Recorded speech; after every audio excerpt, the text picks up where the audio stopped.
Hey guys, welcome back to another video, and today I'm here to talk about one stock in particular that I think is one of the best buys in the market right now. It just dropped a lot due to recent earnings, and I think that it was a big overreaction, and this stock is going to rise a lot in a very short period of time. So if you guys do enjoy this video, be sure to smash that like button, also subscribe to the channel. I really appreciate your guys' support, and without further ado, let's get right into it. So today was a good day in the portfolio. We had a bad day yesterday, but I mean, year to date, we're still up a lot, so I'm not worried at all.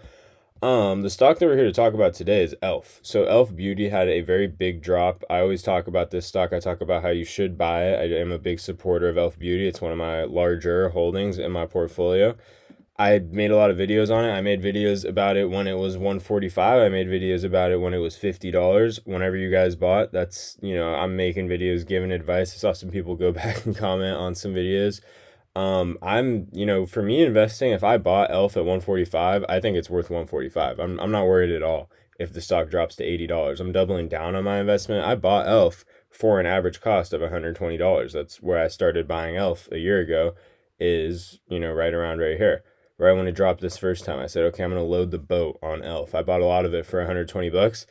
It dropped all the way to $50. I dollar cost average down. I got my average cost to $73, and now I'm doing fine. I mean, dollar cost averaging down in a stock you already believe in is really the name of the game here, and that's how you guys are going to end up making money in the stock market. So the earnings that they reported here were a little lackadaisical, but I'm not worried about it at all. A lot of these stocks bounce back very nicely after earnings. That's why it's literally up 8% today.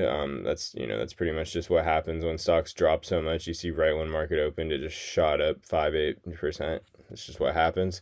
But if we look at Market Dash right here, marketdash.io, if you guys do, like what you're seeing when I use this platform, be sure to try my 7-day free trial down below. You literally get 7 days for free, no obligation to you. Very useful platform, a lot of information you can't get anywhere else. But we see their revenue, they're doing over $1 billion a year. What I really like about this platform is that it shows you this right here. The intrinsic value is that they're undervalued by 21%. So the intrinsic value of this company, if they traded right at where they should trade, it would be $100. So especially Elf, that trades for usually a lot higher than its intrinsic value, being below it, is a very good indicator that you should get in on it. We see the upside for this company. Even the low price target is 95. The high price target is over 100% gain from where it is right now. I think that's very doable. I mean, I know it is. The stock's really undervalued right now, for what this company can do, especially. I mean, the stock market tends to overreact when there's an earnings that isn't perfect. But I mean, that's why us, as retail investors, we're here to kind of gain the benefits on that, our long-term investments. But this is Elf's investor presentation. This is their earnings report. They have it listed as Q2 2026 for some reason, but it's actually Q3 2025. This is the earnings that just came out. Their net sales are up 14%. Love to see that. 27 consecutive quarters of net sales growth. That's very impressive. They're one of 6 consumer companies out of 546 that has grown for 27 consecutive quarters. One of 6 consumer companies out of 546. So 6 out of 546. That's pretty close to, it's between 1 and 2%. For every 100 companies, there's one of them pretty much. That's pretty impressive category to be in right there. So we see Q2 consumption trends. So Elf Cosmetics and Skincare is up 7%, while the mass cosmetics and skincare is only up 2%. Insane. I mean, Elf just outpacing the competition as they always do. 27 you saw right there. I mean, this is very impressive. They're one of 1 cosmetics brands out of 988. So this is 0.1% for Elf to gain market share for 27 consecutive quarters. That is insanely impressive. I don't know how they do it. Honestly, that's their most impressive stat. There's not many companies in the world that do that. So also, I think what Elf is trying to highlight this investor presentation, which makes a lot of sense, is that the company is doing very well amid, where other companies are. So Global Beauty's down 1% on net sales growth. Elf Beauty's up 18 to 20%. High growth consumer is up 13%. So that's just consumption in general. Household and personal care is 0%. It hasn't grown at all. So I mean, that's why projections are down a little bit. If that's where the state of everything else is, I'm not worried at all. I mean, I think Elf is. I mean, obviously you can see Global Beauty's down 1%. Elf is projected, or it's up 18 to 20 on sales. So that just goes to show Elf has that name for their brand. We see their fiscal year 2026 outlook, this is a big thing to look at, especially now that they're halfway through this. They're up 3 to 4% on organic net sales, excluding Rhode, one of their bigger brands. Consumption strength in fiscal year 2026 to date, and then shipments below consumption, lapping second half fiscal year 2025 pipeline. Rhode net sales, this is one of their bigger, brands right here. They're up 40% on growth. That's insane. Anyone that can be up 40% is very impressive. We see e.l.f. is in retail stores, 4 of them, 26 in retail stores, all of these, and then over 1,900 cosmetics and skincare brands. But I mean, e.l.f. is in an insane amount of them. It's pretty crazy. Different kind of company. I mean, e.l.f. does a good job. They have a very good investor presentation, a very good, earnings slideshow that they put out. I mean, e.l.f. is very popular among the younger generation for sure. That's who also is consuming the most. That's who you want to attract. That's who you want to get. They're lifetime customers. But e.l.f. is definitely more popular on that front. Not a lot of 1 in 3 females use e.l.f. Let that sink in for a second. 1 in 3 females. That's 1 for every 3 girls you see just in the world, anywhere, are using this product. I don't know why you wouldn't invest in a product that's used by that many people. I don't think there is a product, besides the internet, besides maybe Apple, that's used in 1 in every 3 females. That's pretty insane. Even then, I'm not sure if Apple is used by that many people. Maybe Amazon. But like, I mean, then when you start talking about Apple and Amazon, and then you talk about e.l.f. and putting them on that same category, they should probably be a little bit, higher traded. They should be trading at a higher multiple. If we just keep going down here, I just want to show you guys every slide because some of them are important and some of them aren't. I mean, this is a big thing. e.l.f. sells their products for a lot cheaper. They sell this for $17 when prestige brands sell theirs for $185. Value proposition, this is very big. So e.l.f. is going to increase their pricing a whole dollar on every single product effective August 1st. They have some products for $4. That's going to be a $5 product. That's a pretty big increase. That's a 25% increase.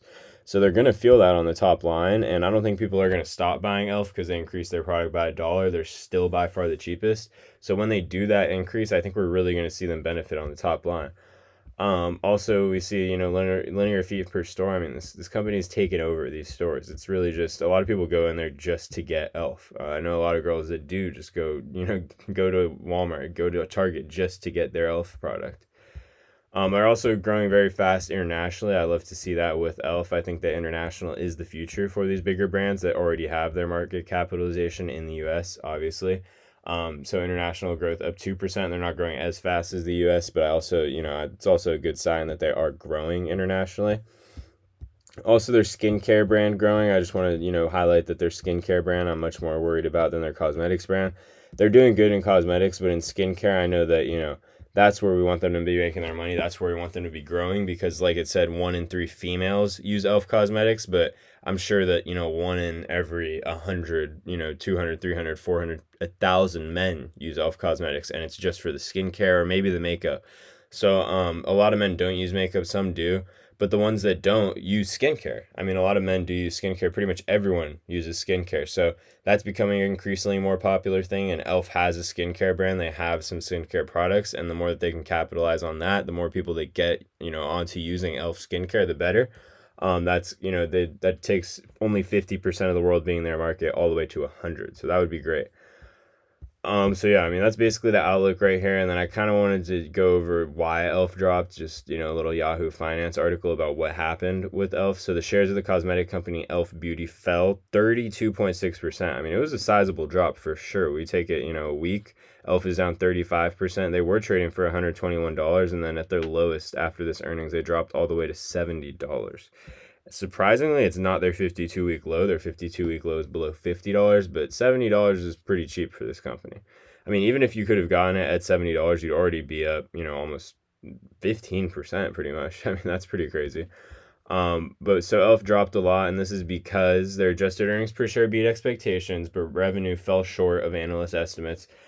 I mean, you just can't be that emotional in the stock market. I mean, e.l.f. dropping 32% for beating expectations on adjusted earnings and then missing revenue slightly is insanity. I mean, the main concern for investors, however, is the company's forecast for the full year. Management's guidance for revenue of $1.56 billion and adjusted EBITDA of $304 million at their respective midpoints came in significantly below Wall Street's projections. So I think Elf's going to blow this out of the water. They tend to do that every single year. I mean, they're just sandbagging it, I think, and you can get into Elf for a much cheaper price. Pretty much that's all that happened. They also, their operating margins fell, which I don't love to see, but this is due to the tariffs, obviously. And Elf is a company that's at the size. I mean, this is the main reason that they fell. Their margin dropped from 9.3% to 2.2%. But Elf is a company that's at the size where they're going to be able to move, they're going to be able to move their operations to somewhere with cheaper tariffs, and they're going to be able to make more money on that top line. So I'm not worried about that. I think management is going to be able to cover that very easily, because you see their gross margin for this company is 70%. They obviously have a competitive advantage. And I mean, yeah, so basically, I mean, Market Dash, this is an amazing tool, you guys. I mean, I really would recommend to use this. You can literally get it, free trial down below. But it looks really good. There's a lot of good things about it. A lot of big, names are holding this company as well. And yeah, I mean, it's definitely undervalued. This chart right here, the one that shows, the intrinsic value for companies is not nice. It'll tell you when a company is overvalued by 50%. That doesn't feel good, investing in a company where the intrinsic value is 50% lower than where you're buying it at. But this company is on a book basis undervalued. That's just what happens when, Wall Street overreacts to an earnings report. And that's a perfect time for you to get in. So I really like this company right now. I think that Elf is the future. Elf does have a big, part of the market that they haven't captured, that they still can capture, and they're definitely not at the peak of their company. And then, like I like to say, I mean, this is a very young company, very young. We see that they actually just launched in 2016 on the stock market, and then the company's only been around since 2004. Past 5 years, Elf's all-time high, we see that it's somewhere in the $200 range. Do I think that Elf reached its peak in 2024? No. Elf did not reach the biggest point it's going to be at in 2024. That's pretty obvious. So I think this company has a pretty easy 3x from here. Even I would honestly maybe look at some leap options for this company. I'm not the biggest supporter of options, but when it comes to these companies that just fall, a ton from earnings, like definitely on the more expensive side, looking at these leaps right here, but also something that I wouldn't, completely rule out. I think these are good leaps, like even a $40 leap, I wouldn't hate. But yeah, guys, I mean, also I just buy shares because, I mean, for me, I'd buy shares because I want to hold this company long term. I don't want to be, tied to an option. But yeah, guys, that's basically all I have for today's video. I'd say Elf is a great buy. I just want to go over a few points why I think Elf is a great buy and why, dollar cost average down. If you guys did buy it for more, definitely a perfect time to do that. And then if you haven't bought it yet, now is, the least amount of risk you're going to take with buying Elf. So that's all I have for today's video, guys. Thank you so much for watching. If you do enjoy, be sure to smash that like button. Also subscribe to the channel. I really appreciate the support. We're nearing 1,500 subscribers as of making this video. Thank you guys so much, and catch you in the next one. Peace.